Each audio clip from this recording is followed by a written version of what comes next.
Assalamualaikum warahmatullahi wabarakatuh. Jumpa lagi dengan Umi Esi. Hari ini kita akan mempelajari mata pelajaran ilmu pengetahuan alam, materi perkembangbiakan pada tumbuhan. Adapun tujuan dari pembelajaran pada hari ini adalah mengidentifikasi cara perkembangbiakan pada tumbuhan. Mari kita simak penjelasan berikut ini. Berikut adalah peta konsep perkembangbiakan pada tumbuhan. Perkembangbiakan pada tumbuhan dibagi menjadi dua, generatif dan vegetatif.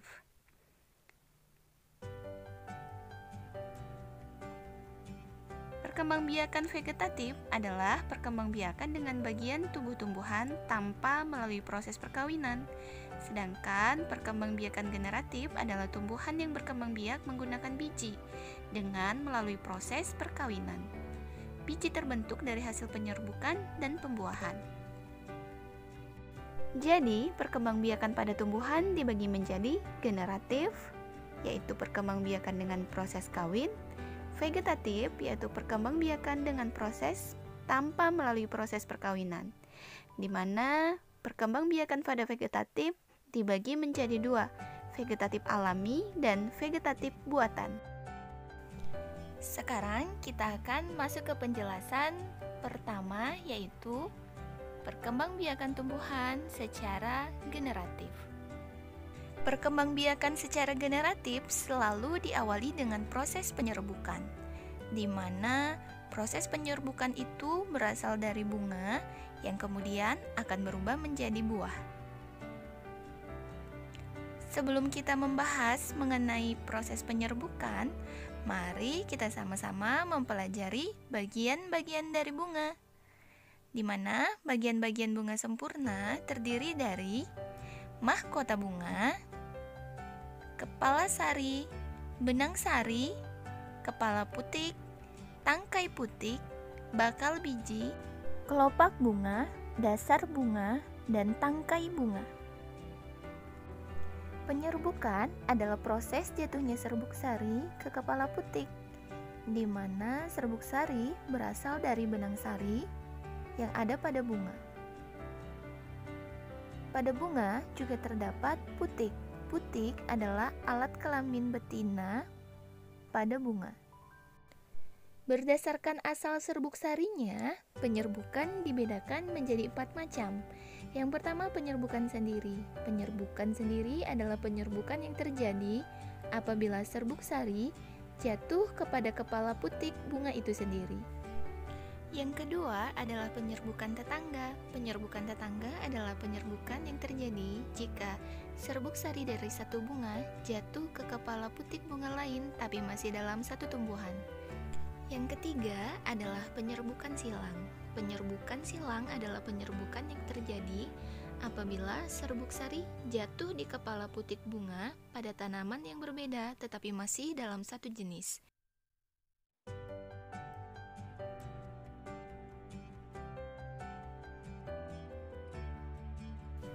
Yang keempat adalah penyerbukan bastar. Penyerbukan bastar adalah penyerbukan yang terjadi apabila serbuk sari jatuh di kepala putik pada bunga dari pohon yang berbeda dan berbeda pula jenisnya.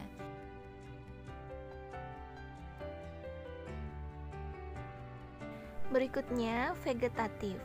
Vegetatif alami adalah vegetatif yang terjadi secara alami tanpa bantuan makhluk hidup lain. Ada beberapa jenis perkembangbiakan melalui vegetatif alami.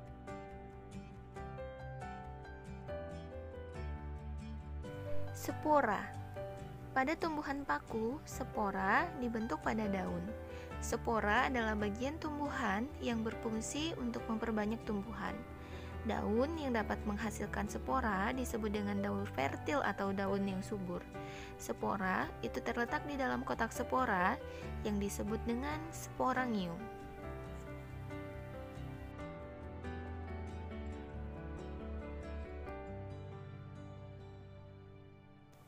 Selanjutnya adalah rizoma. Rizoma atau akar tinggal adalah batang yang tumbuh mendatar di dalam tanah yang menyerupai akar. Adapun ciri-ciri akar tinggal adalah sebagai berikut. Bentuknya seperti akar, tetapi berbuku-buku dan pada ujungnya terdapat kuncup atau calon tunas. Pada setiap buku, itu terdapat sisik yang berasal dari daun. Beberapa tumbuhan yang memiliki perkembangbiakan dengan menggunakan rizoma adalah lengkuas, jahe, kunyit, kencur, dan lain-lain. Selanjutnya, umbi lapis.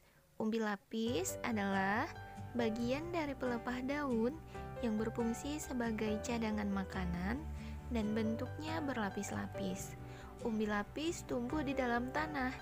Dari dalam umbi lapis akan tumbuh tunas atau calon tumbuhan baru.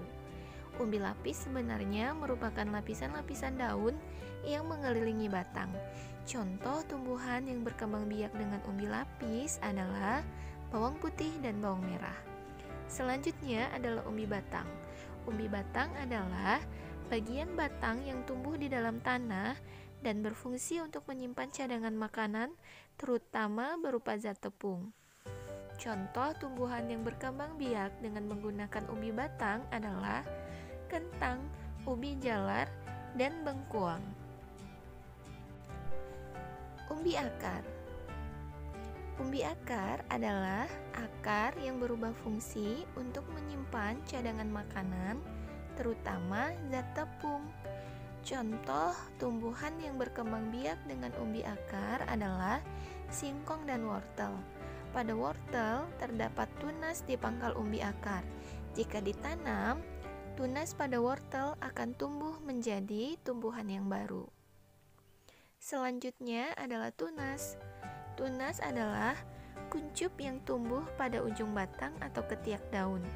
Tumbuhan dikatakan berkembang biak dengan tunas apabila tunas dari tumbuhan induk tumbuh menjadi tumbuhan baru. Contoh tumbuhan yang berkembang biak dengan tunas adalah pisang dan bambu. Selanjutnya, tunas daun. Tunas yang tumbuh pada daun disebut dengan tunas adventif. Pada tepi daun terdapat tunas yang dapat tumbuh bila diletakkan di tanah yang gembur. Tunas adventif terdapat pada tepi daun atau akar tumbuhan. Geragih atau stolon. Geragih adalah batang beruas yang tumbuh menjalar di atas atau di bawah permukaan tanah. Ruas tanaman bila menyentuh tanah akan tumbuh akar dan tunas baru sehingga menjadi tanaman baru. Contohnya adalah tumbuhan stroberi dan rumput teki.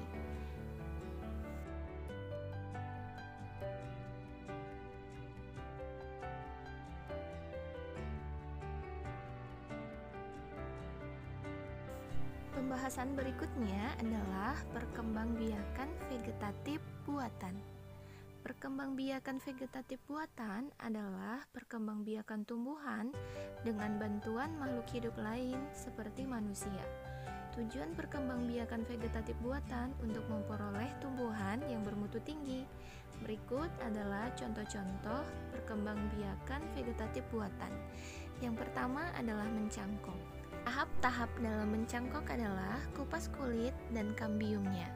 Kemudian tutup bagian yang dikupas dengan tanah yang dibungkus plastik atau sabut kelapa. Setelah itu kita harus menutupnya dan mengikatnya dengan tali. Di akhir, siramlah bagian yang telah ditutup agar tetap lembab. Kemudian kita tunggu sampai menghasilkan akar dan bisa menjadi tumbuhan baru. Yang kedua, dengan menggunakan teknik stek. Stek adalah perkembangbiakan dengan cara memotong bagian tumbuhan, contohnya singkong. Potong bagian singkong dengan meruncing kemudian tanam ke dalam tanah. Yang ketiga adalah dengan cara merunduk. Rundukkan cabang tumbuhan, kemudian tanam dengan menggunakan tanah. Setelah itu, potong dan tanam tangkai tumbuhan yang telah dirundukkan. Yang berikutnya adalah dengan cara menempel atau okulasi. Caranya adalah batang pokok disayat kulitnya, kemudian mata tunas tumbuhan lain ditempelkan pada sayatan tadi. Diikat dengan menggunakan tali rapia sampai tunas tumbuh. Selanjutnya adalah teknik sambung. Dilakukan dengan cara potong bagian batang dari tumbuhan satu, kemudian potonglah juga bagian batang dari tumbuhan kedua. Kemudian sambungkan batang tumbuhan satu dan tumbuhan dua. Ikat kedua batang tumbuhan tersebut. Alhamdulillah, hari ini telah selesai materi perkembangbiakan tumbuhan secara generatif dan vegetatif. Umi harap Ananda semua tetap semangat dan terus pelajari pelajaran pada hari ini. Tetap semangat Ananda semua. Umi akhiri. Wassalamualaikum warahmatullahi wabarakatuh. Sampai jumpa.